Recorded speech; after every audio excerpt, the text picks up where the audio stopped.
never gonna win a war when your ally is the pedophile. Like, this fucker had a kid chained up to his bed, and one of our guys punched him.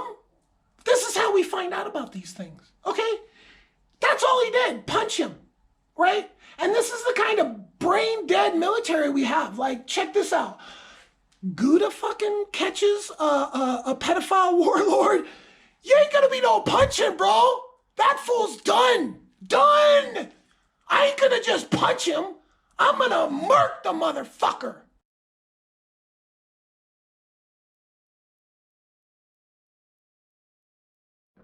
Hello and welcome to another video. In today's video, it's Guda on Afghanistan.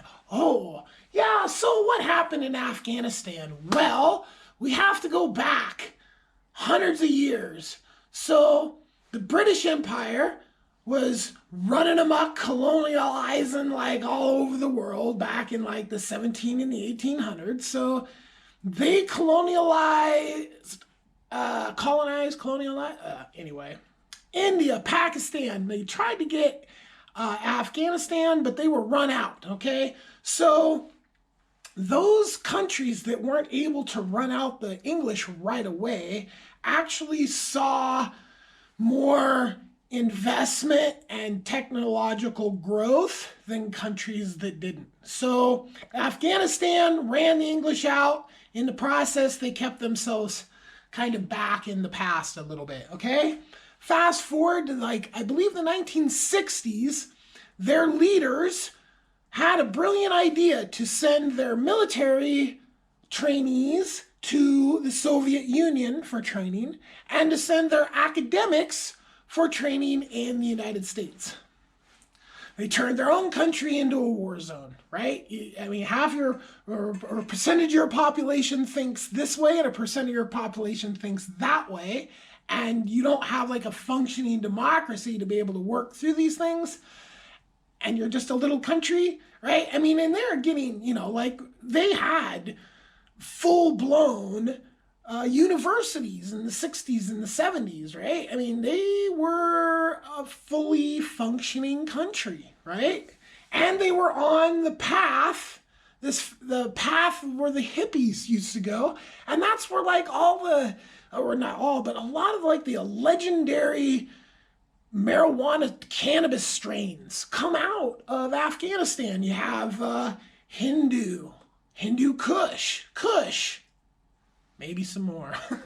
I mean, back in like the 90s, the 90s, somebody I used to get weed from had a friend that grew what they called the Afghani, right? And it was literally the best weed I had ever seen in my life. I mean, it was just insane. It came in ball jars and it was $420 an ounce. You know, that was super, super expensive weed, right? So this country has, and then they have all the poppies as well, right? So, you know, they have good shit to chill on, and, you know, they've got this, you know, leadership that has sent them their leadership people in two different directions, right? Okay, so long story short, the Soviets come in there, the United States creates jihad. Like literally, like this thing that these Muslims have embraced was created by the CIA to fight the Soviets. I mean, it's just like, bro, you're a puppet if you're a jihadi, you know, you're a puppet of the CIA. You're fucking thinking you're doing, I mean, they won that war, there was a whole civil war, and then the United States was actually working with the Taliban, I believe in the 90s, to get rid of the poppies, okay? So, 9/11, not even going to go and discuss those details. Here's where it gets disgusting, right? The Taliban offered to turn over Osama bin Laden right at the start. Okay, well, does that Does that fix the problem of them being like a nest for terrorists? No. So you're gonna invade? Okay. Then we invaded and the Taliban tried to surrender.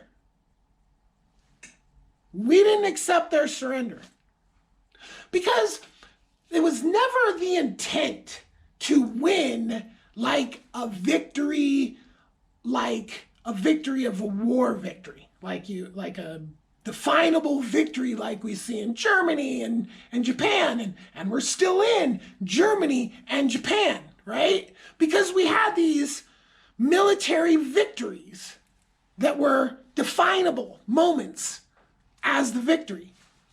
We never had that in Afghanistan because that wasn't the plan. The plan was the victory was over the United States taxpayer and how much money the military-industrial complex was going to be able to loot the country for in the name of Afghanistan. That's what Afghanistan was all about. Nothing to do with helping people or nothing. No. All the things that the news this says about the Afghanistan and why we were there, it's all lies. We were there to enrich the military-industrial complex because that's what a fascist nation does, right? You take money from hardworking citizens and you give it to lazy sociopaths to build murder weapons, and then you pay other low IQ people to use those murder weapons to murder people, okay? That's where we're at today, right? So we were never going to win Afghanistan. Never. Never. That wasn't the plan. They only got out because Trump fucking let 5,000 Taliban fighters out. He called up the fucking Afghan government and said, let out these 5,000 people that you have in jail. That's a fucking negotiator there, man. Boy, what exactly did we get for that? Yeah, right. Oh, they didn't shoot at us while we were leaving. Great. Okay. But anyway, yeah, like, how do you deal with something that was literally set up for failure from the beginning? How do you? I mean, look, how do you expect us ever to win a war where we were sided with the pedophile warlord? No, that guy was on our side? Whoa, wait, hold on, wait. The pedophile warlord was on our side?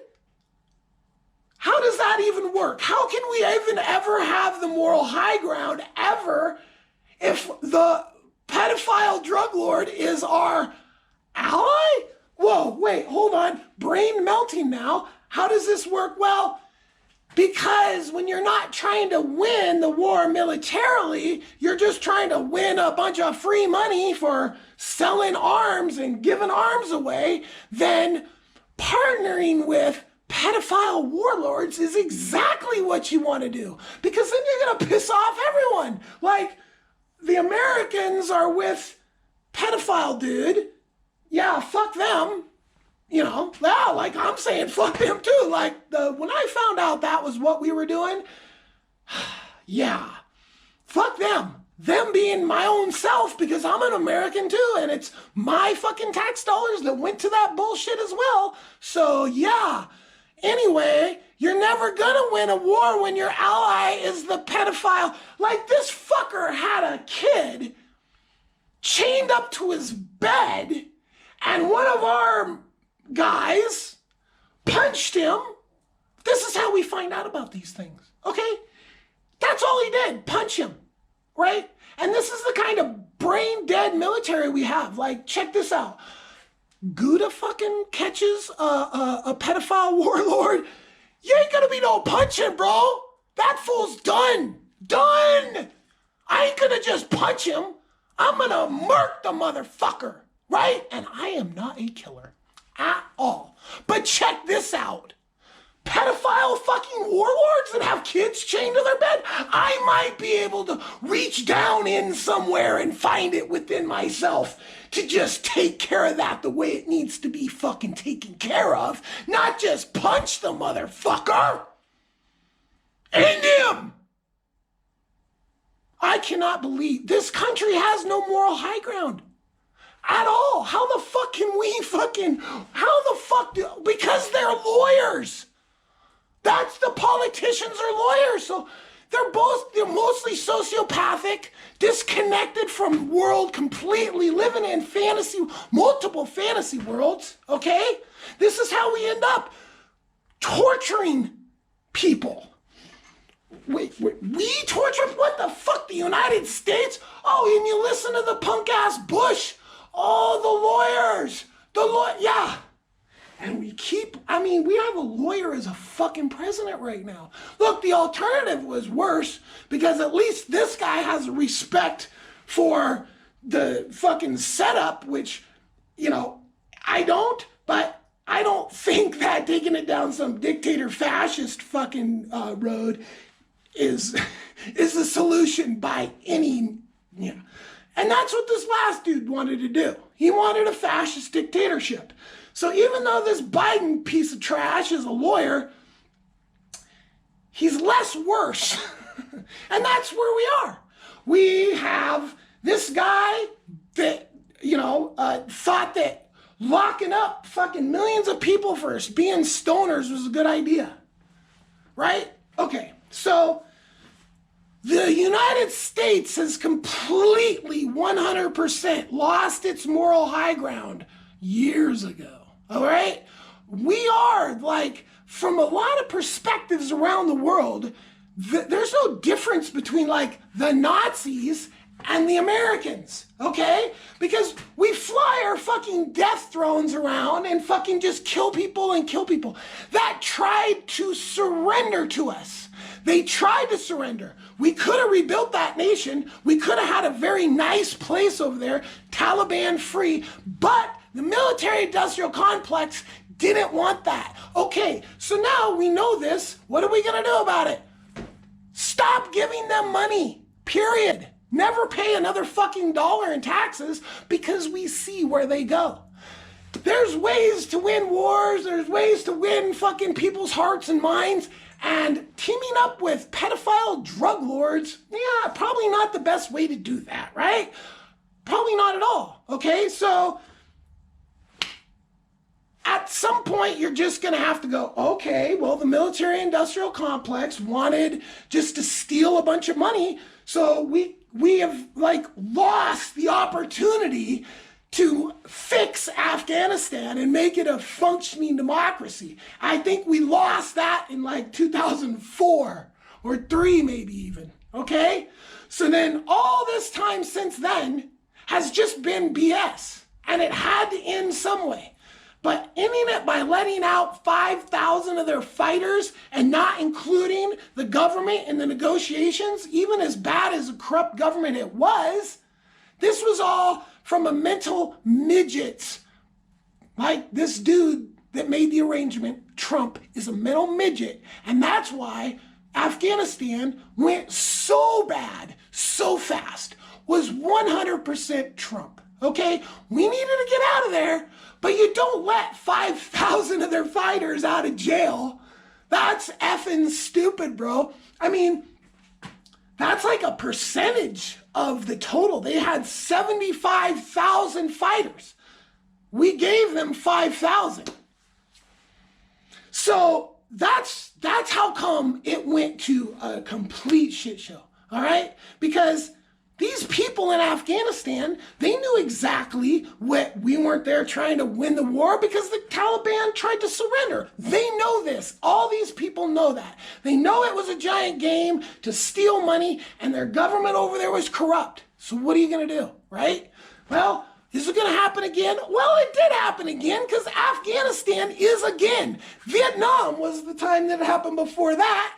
And I'm sure one of these other little podunk bullshit wars we had down in South America before that was quite similar, okay?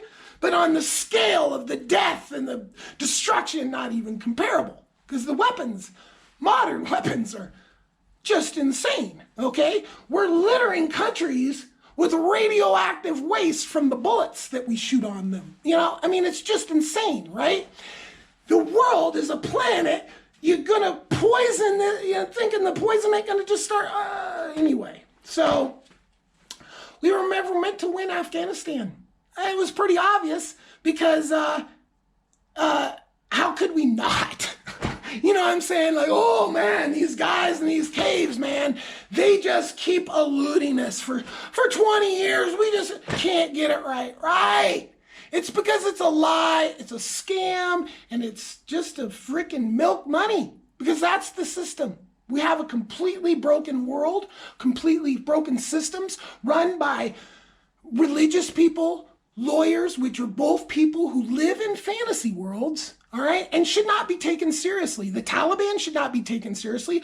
The Supreme Court should not be taken seriously. Nobody that believes in fantasy, imaginary friends that have superpowers should be taken seriously or allowed to have any sort of power. I mean, are you kidding me? It's just ridiculous at this point. I mean, only a lawyer can justify partnering up with a fucking pedophile drug lord and torturing people. Okay, so if a lawyer is the only person that can justify that, why do we keep having these things, these lawyers? Why is that a part of our world?